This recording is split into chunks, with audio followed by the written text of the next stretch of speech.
Hey, what's up, you guys? Bloody Jacob here to bring you my Vampire Diaries Season 6 general review and thoughts video. I just finished the Vampire Diaries Season 6 last night, and I did show this DVD in another video, by the way, if you were wondering. So, yeah, I finished the season last night, watched the last 2 episodes, and I'm really glad to finally be caught up on the show. It's been a journey. Okay, I've been slowly catching up on this show for a while now. You guys know I've done general review videos in each season as I've completed it, and you guys should know at this point it has to be one of my absolute favorite shows of all time. I know there are a lot of naysayers for this. There are a lot of people who just write this off as a stereotypical teen romance type of thing, but really it's just so much more than that. And it also does have good romance elements in it too, of course, but there's just so much more to it than that too. There's just so much more that can be enjoyed and found and taken from the series and stuff like that, I think. And so I'm definitely ready for October 8th as far as the Vampire Diaries goes. I still need to watch 20 more episodes of the original season 2, and I should be all set and ready to go for everything. And you guys can definitely expect that when October 8th does hit, I will be reviewing, of course, the Season 7 premiere of the Vampire Diaries and the originals, assuming I'm caught up. But, yeah, it feels good. I'm definitely, along with everyone else now, where the Vampire Diaries is at instead of being behind. It's a good feeling. It was a really good feeling to go over to their Facebook page and actually like it, because before I never liked it because I didn't want to see any spoilers posted. And, I did hear some spoilers, of course, but I didn't want to know anything more than I already did. So, yeah, I know a lot of people, kind of vocalize their opinions about, the later seasons of TVD being a lot lesser quality or just lackluster, for some reason compared to, the earlier seasons, like seasons 1 and 2 especially, but also seasons 3 and 4 sorta. I think I never really seen that huge drop down in quality people kept on telling me about, or I was reading on forums or something like that. I never seen that huge drop down in quality. Maybe I just accepted where the show is going a little bit more than others. I'm not sure exactly, but I thought season 6 was honestly great. I really enjoyed the season. I saw it had a lot of very good things going for it, and I actually probably liked it a little bit more than season 5, and probably a little bit more than parts of season 4. Of course, season 5 had that great send-off for Catherine and stuff like that, which, you might not really be able to match. And season 4 had a lot of great things going for it as well. But either way, I thought season 6 was another very good season of the show. I haven't seen a bad season of the show, so I don't know what all these other people are talking about, but I don't know, I still really like it. And, I'm not going to be able to take you through every plot point of the season. I'm just going to kind of generally go over things about it. At the beginning of the season, of course, Damon and Bonnie are in that prison world, and, we basically see them, if you guys have been watching since season 1, you can see how much they really don't like each other, supposedly, or especially Bonnie towards Damon. She's just been a major anti-Damon character for quite a while. So it's a very good idea to put these two characters. It's like putting two characters in a locked room together and seeing what they're gonna do, And we got that with the first 2 episodes of this show. And we actually see them kind of bond and sort of develop a very sketchy friendship, but a friendship nonetheless that eventually turns into a deeper connection. No romance or anything like that, but some people kind of think that's going to be coming in season 7, but we'll see.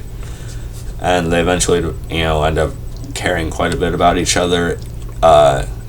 Damon actually cares about her more than, more so than just being Bonnie. Just being Elena's friend, he actually ends up caring about her quite a bit himself. So I really like that, and I also like how they're back and forth. They're headbutting and they're bantering and stuff like that. I thought it was pretty entertaining in the early season. Of course, Miz cuddles and stuff like that. Yeah, so I liked all that. Let's see. And of course, while that's going on, the rest of the characters, I think Elena and Bonnie are both pretty much gone for good, especially Damon. And, Elena's dealing with it in a very counterproductive way. She, is the love of her life, so she thinks she's like, she puts off this perception to other people that she's fine, but in actuality, she's using this thing from Luke that, allows her to see Damon, even though he's not actually there.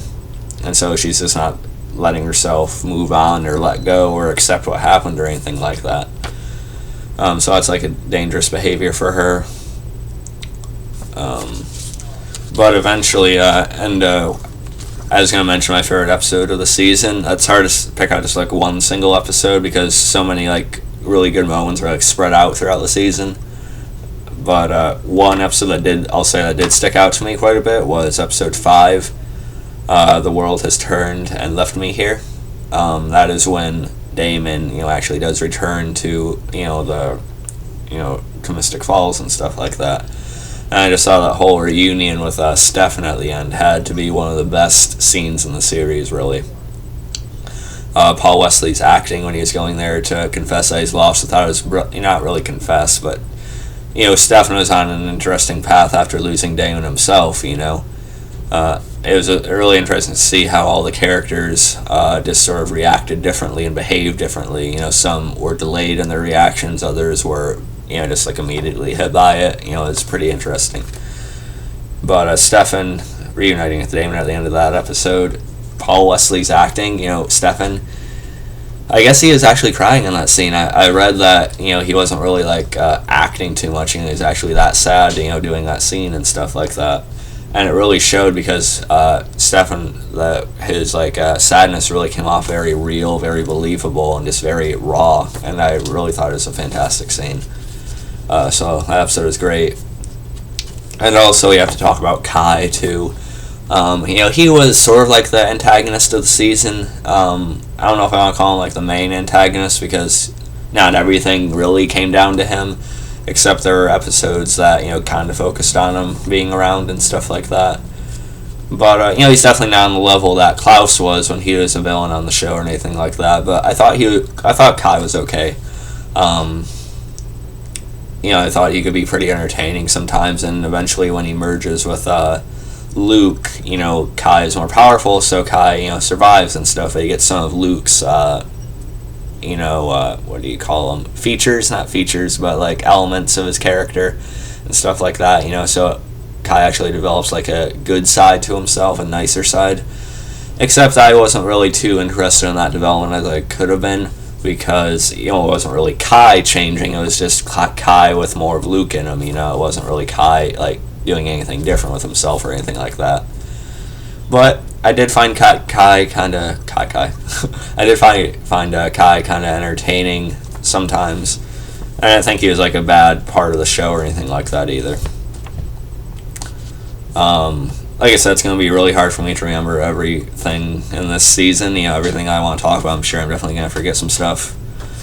But you guys should hopefully be able to help me with that. And, I did like Liv this season as well. I did like her last season too, but I like that she got a little bit more focus this season. Her and Tyler's relationship I thought was okay. It wasn't like anything like overly intriguing, but I do think she was pretty likable. So there's that. And of course when Damon came back, Elena had had Alara compel her to forget every good thing about him, forget why she loved him and things like that. So basically just reverting to the idea that Damon is Stefan's brother who's like a monster and no good can be found in him and stuff like that. So Damon basically had to work his ass off to get Elena to love him again. And a lot of people were kind of bothered by that arc. They thought it kind of went on a little bit too long, and Elena's kind of off with this guy she met at the Whitmore College. His name was Liam. They just thought they kind of dragged that out a bit. They almost did, but I don't think it went on for too long. It went on for a good handful of episodes, but it wasn't like a painful process. I don't think either. And, as far as Elena's reasons for compelling Damon out of her memory go, you can understand it. Some people argue that if you really love someone, you'll want to keep any memory you have of them, even if it hurts you. You'll want to eventually get over it, but still have them in your thoughts. But, at the same time, you should be able to understand Elena's behavior and her process, having it being really difficult. And as even if you don't agree with the decision she made, you can sort of you can get it. You'll say, she shouldn't have gone down that path, but I get it. That's the way you should perceive it, I think, and I did understand it. And besides, Damon does get her back anyway, so it's all good. Except it did bug me a little bit that when he did kind of get her back around his finger, she didn't really remember all the memories they made with each other until towards the end of the season, so that kind of bothered me a bit. But luckily, Elena did remember everything by the end of it, so it all turned out to be okay. And there's a couple more things I definitely want to talk about. Jo, she was a newer character this season. Sort of like a love interest for Alaric. I was really happy to have Alaric in this season. He's one of my favorite characters on the show. Besides Klaus, Damon is probably my favorite character in this whole TVD-TO world. Klaus is my absolute favorite, I think, but Damon's my favorite. After that, then probably, I don't know, Stefan and Alaric and Elena and Catherine are kind of right behind that. So I like that. I liked having Alaric back this season. He was sort of an original vampire at first, but eventually they have this magical barrier, around Mystic Falls, so at first no magical beings could cross the border and stuff like that. And there's even this guy named Trip going around, capturing vampires and driving them across the border to kill them. Trip didn't really survive for too long, though. And eventually that power, that magic element from the barrier is eventually absorbed by Kai, because Kai isn't a witch, and he's the type of magical being that needs to absorb power to be able to use it. So I thought that was an interesting new concept for not a species or a type of thing on the show. But eventually Alaric is turned into a human again after he was driven across the border, almost dying, and Jo came and turned him back into a human to save him. And I was happy to see Alaric be able to be human again, even if he was pretty badass as a vampire. It's good because I know Alaric would never want to be a vampire for himself and things like that. And I did like how him and Jo's relationship did develop this season. It, of course, ends with them, actually getting married and, her being pregnant with twins and stuff like that. But in the witch coven Jo's a part of, the twins eventually are going to need to supposedly, come together and see which one is more powerful to merge with the other. But that probably wouldn't have worked fully if it did come to that. But it ends in an even worse way in, episode 21, I think, is where we first see it at the end at the wedding.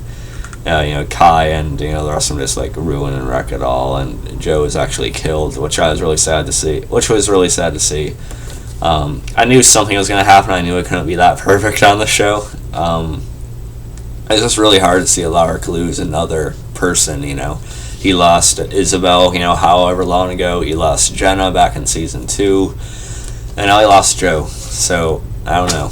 But I am happy Alaric did survive, so I'm curious to see where his character is going to go going forward. But I do hope he's kind of there until the end of the series. I think that'd be a good idea. A lot of people wanted him back when he was gone for a while, so I hope they have him stick around for the majority of the rest of the time the series is going for. Also, Caroline's mom, of course, Liz Forbes, the sheriff, she eventually has a certain disease. I forget exactly what it was, but she's basically dying, and that was a bigger point of the middle of the season. I'd say the middle to higher part of the season, not the higher part, but the middle high. I don't know what I'm saying, but I did like that whole arc. I will say it was a little bit odd that they placed so much concentration on Liz all of a sudden. I mean, she had some moments in earlier seasons, but she was never a very, very important character. So it's a little bit odd that they also started concentrating on her, but nonetheless, of course, Caroline's one of our leads, so one of our main supporting type of characters and stuff. But so it would make sense I would focus on that character's mother. But I did think how they handled her death. I did really like how they handled her death. I think it was really, really well done. And it sort of reminds you of, like, Superman and Clark Kent, at least, not in the Man of Steel movie, but, how Jonathan Kent, he ends up dying of a heart attack in certain versions of the story. And Superman's this all-powerful being, but yet he can't stop this one natural thing, And it sort of reminds me of what's going on in the Vampire Diaries, because these characters can use their blood to heal, but yeah, they can't completely stop, like, completely shut down of the body or cancer or anything like that. It's something they actually can't prevent, which is really tragic, and I thought they handled it well. Like, her goodbyes to everyone, Caroline just completely breaking down over and turning her switch off, which was good to see a different attitude out of Caroline, just seeing her play a different type of person. But I don't like Caroline too much, though. She does come off a bit annoying to me even at this point, but I do appreciate how much she has developed over the seasons. And also liked Damon's goodbye to Liz as well. It really did make their friendship believable from how far they've come and stuff like that. I did like that quite a bit. And there are a lot of other specifics I could get into about this season, but I'm kind of short on time right now. But I will say I do have to talk about Elena. Of course, this is Nina Dobrev's last season on the show, and I had known that prior to starting this season, so I knew she was going to either die or something else happened to take her out of the show. But I was still very curious to see how they were going to do it, and they did it very, very well. I had full confidence in them that they would make it a really well done story, and they did. It was a little bit out of nowhere. I mean, Damon had just gotten the cure from Bonnie, and a big debate within the last few episodes of the season was whether Damon was going to take him to become human or not. Stefan was trying to show him that he wouldn't be happy as a human. He loves being a vampire and stuff, but Damon is very much willing to do it for Elena. To spend a entire mortal life with her and have kids and grow old with her and stuff. And Elena was turned into a human. She did take the cure. Damon ended up not taking the cure, which is probably a good thing in the long run. But it was really sad to see Elena go after Kai put that spell on her, with her life being linked to Bonnie's. And so Elena's going to be forever in this deep sleep type of thing as long as Bonnie is still alive. And when Bonnie eventually dies, Elena will wake up again. So Elena's not really gone forever. And I think eventually, like, even in the last episode of the show, whenever that is, probably season 7, season 8, somewhere, I think, right now, we will probably see Elena wake up in the last episode and come to Damon. I think that'll be a big moment in the final episode of the series, whenever that is. So, yeah, she's not gone forever. She wasn't really killed off, but I think it was a pretty clever way to write her off the show for now, for Nina Dobrev, so she can, go off and do wherever else she wants to do in her life. And I think she'll definitely be willing to make an appearance in the last episode when that does come, so I'm looking forward to that. And it was very emotional. I did like her goodbyes to everyone. The Stefan goodbye in particular did actually make me tear up a little bit. I did cry a little bit, because there's just so much history behind them. Even if I completely support Damon and Elena being together, I just still really feel for the connection her and Stefan had at one point, too. It just goes so far back into the show. You gotta really appreciate it. So I really liked how that was handled, and how she tried to remind Alaric of his strength, and how he eventually will fight through this and find something else again. I did like that too with Matt and Jeremy as well, and Bonnie, of course. Bonnie doing the pillow with the feathers for her, and that was just great. Really touching. So yeah, there's my general review of season 6. I know I left a lot of things out, but overall I did think it was a very good season of the show, despite what a lot of people have been saying. And I'm definitely looking forward to season 7 starting on the 8th. I will be doing weekly reviews of it. You guys can look forward to that. And so if there's anything I forgot to mention or you want me to talk more about, feel free to leave a comment below. Would love to discuss this season with you guys, as it's one of my favorite shows now of all time. I just love this show to death. So I'll catch you guys next time, and peace. Add me on Facebook, follow me on Twitter, Movie Pilot, and look for me on SpoiledDead.com. Catch you guys next time.